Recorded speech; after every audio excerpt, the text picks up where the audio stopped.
ពេលយ៉ាងណាអត់យើងទៅពេលខ្លះដែរកុមារយើងអ្នកចាំទៅរកក៏ចឹងដែរពេលខ្លះទៅឲ្យកូនមិនទៅដោះគ្រូវាអត់ទៅវិជាខ្ញុំនិយាយរឿងមនុស្សចូលបន្តិចដើម្បីយើងយល់ពេលខ្លះទៅដោះគ្រូវគ្គ1គេឲ្យកូនក្រៅគេដឹងថាវាលូតកម្ពស់ប្រមាណទៅខាងប្រមាណហើយពេលវគ្គ2វាទៅខាងប្រមាណកម្ពស់ប្រមាណវគ្គ3ក៏គេរៀបដើម្បីបំបៅកូនដល់ពេលគាត់ដូរទៅដោះគ្រូកូនរៀនអាចចង្អត់តាទេដូរទៅដោះគ្រូនឹងកូនរៀនអាចតែឲ្យឆាប់តាវគ្គ1នឹងចឹងកូនទៅខាងក្រៅទៅលើដូចជាអានេះវាសិតតែរឿងដែលយើងស្វែងយល់ទាំងអស់គ្នាមិនទេông màយើងអត់យល់ថាអាដោះគ្រូនេះគេរៀបចំអាកំពុងទៅណាហើយអាទៅខាងប្រមាណហើយយើងអត់លេងដាក់តា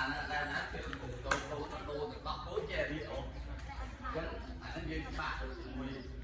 គ្នាទៅនឹងការប្រើប្រាស់ទីឆ្នាំអញ្ចឹងបើអ៊ំយល់ពីការប្រើប្រាស់ទីឆ្នាំខ្ញុំយល់ឲ្យតាំងវគ្គតាំងតែវគ្គត្រូវប្រាហ្នឹងតាំងតែ40ថ្ងៃ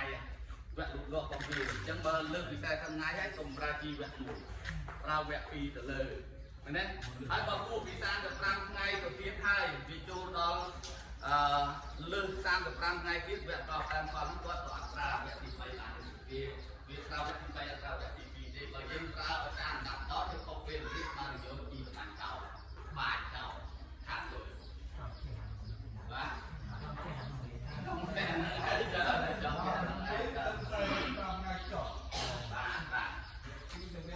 យើងនេះវាថាបាទវាមានតការបន្លកសំណាក់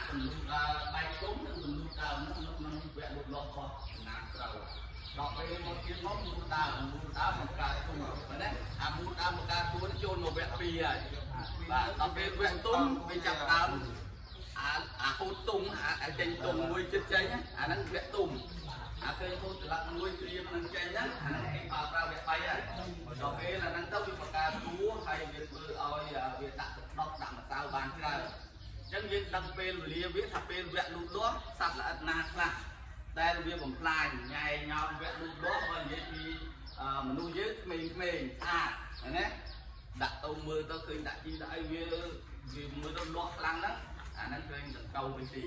មានសត្វល្អិតបំផ្លាញពេលវគ្គលូតលាស់ហ្នឹងម្ដងដល់ពេលធំរូតដើមឃើញដង្កូវមូលដើមដង្កូវមូលលឹកមកម្ដងទៀតដល់ពេលវគ្គទុំចាប់ដើមញែងញោមលុកច្រាំងមុខអីពូជយុទឹកដោះពូអីហ្នឹងពូនឹងមកទៀតណាអញ្ចឹងយើងដឹងកាលវាថាសត្វល្អិតដែលបំផ្លាញហ្នឹងវាមានមុខមាត់របស់វាគេហៅថាបាត់ល្មើសអាបាត់ល្មើសទី1នេះយើងដឹងថាមុខវាមិនខ្លះទៅយល់អាមុខវាមិនខ្លះអាផ្លាញវគ្គ1មែនទេ